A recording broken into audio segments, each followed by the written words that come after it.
Buenas tardes. Hoy tenemos que hablar sobre los materiales que se usan para base de dentaduras, es decir, los acrílicos. Los acrílicos son polímeros, entonces vamos a dar como introducción qué sería la polimerización. La polimerización ocurre a través de una serie de reacciones químicas que dan lugar a la formación de macromoléculas o polímeros, mediante la unión de un gran número de moléculas conocidas como monómeros. Esta polimerización puede ser por condensación o por adición. Por condensación ocurre con la eliminación de moléculas pequeñas y se forman productos colaterales que pueden ser agua, ácidos halógenos, alcohol o amoníaco. Y los grupos funcionales se repiten en la cadena del polímero. Es un proceso lento que generalmente en odontología se usa para la producción de elastómeros para realizar impresiones. Y el otro tipo de polímeros serían por adición.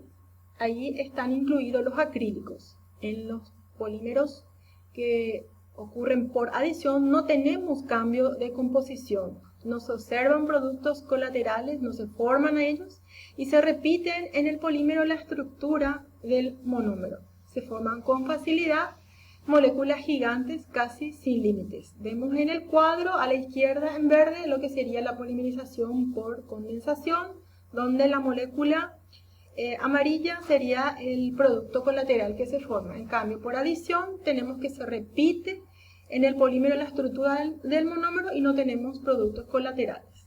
Los periodos de la polimerización serían 4. Inducción, donde las moléculas del iniciador adquieren energía y se transfiere al monómero 16.000 a 19.000 calorías por molécula, formándose radicales libres y una reacción en cadena. La energía puede ser el calor, alguna sustancia química o la luz halógena.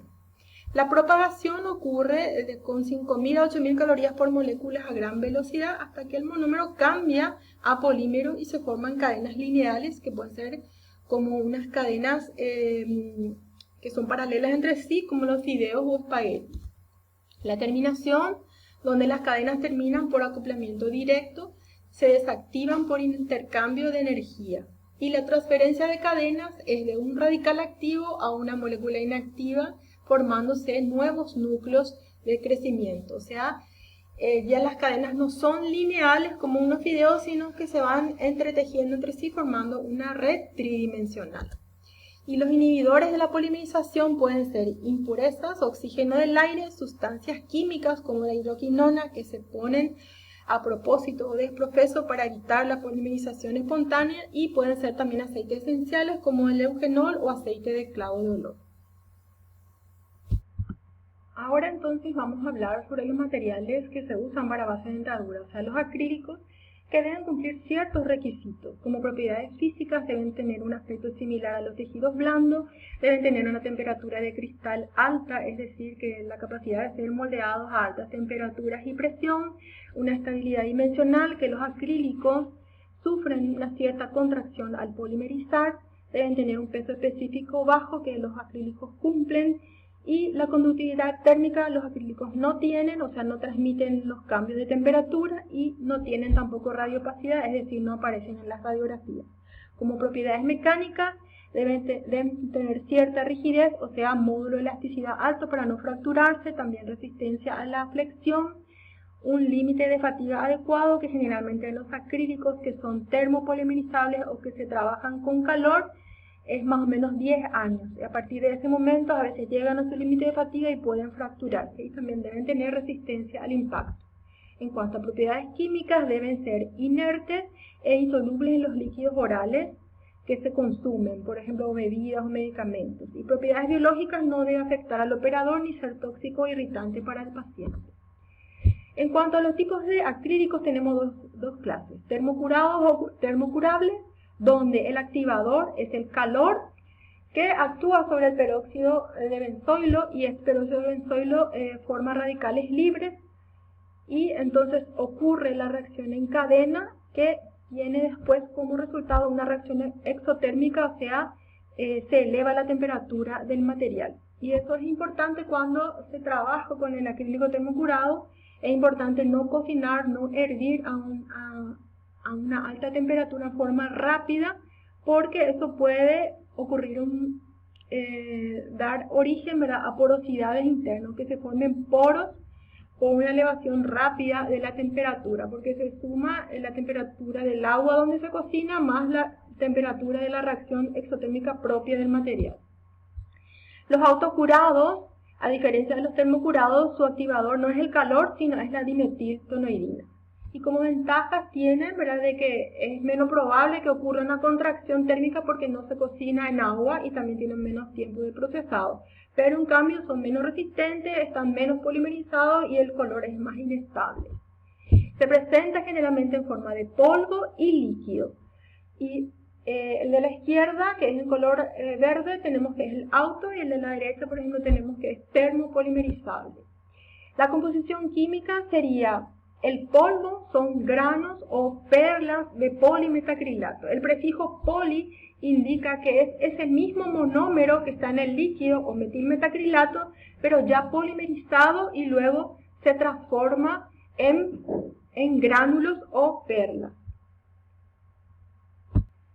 Tenemos también el iniciador, que es el peróxido de benzoilo, pigmentos como sales de hierro y cadmio que le dan el color rosado, y el solubilizador, que es un copolímero metacrilato de metilo o acrilato de etilo que le da la plasticidad al material. El líquido entonces es el monómero o metilmetacrilato, que tiene en su composición el inhibidor o hidroquinona, que evita la polimerización espontánea y permite que el material pueda ser guardado sin que ocurra la polimerización espontánea. Y el entrecruzador de cadena sería el dimetacrilato de etilenglicol, que refuerza entonces esa red tridimensional de las cadenas. Esta composición es la composición del acrílico termocurado. Para un acrílico autocurado o polimerizado con sustancias químicas, se agrega entonces el activador, que es la dimetiltoluidina. Vamos a hablar ahora de los periodos del acrílico. Una vez que mezclamos el polvo con el líquido, el mismo pasa por 4 etapas. Una es la etapa arenosa, donde el monómero moja las perlas del polímero, no hay disolución, no hay interacción, parece como si fuera arena mojada con agua. El siguiente periodo se llama filamentoso o correoso, donde el monómero ataca la superficie del polímero. Las cadenas se dispersan y la masa es pegajosa, se forman entonces hilos o filamentos. El siguiente periodo se llama pastoso o plástico, donde ya hay un mar de polímero disuelto en medio de perlas sin disolver todavía. La masa ya deja de ser pegajosa. Es el tiempo de manipular o de trabajar y empaquetar el acrílico. Y luego pasa al último periodo, que es elástico, donde la masa ya no puede ser manipulada o prensada porque ya rebota, tiene un rebote elástico.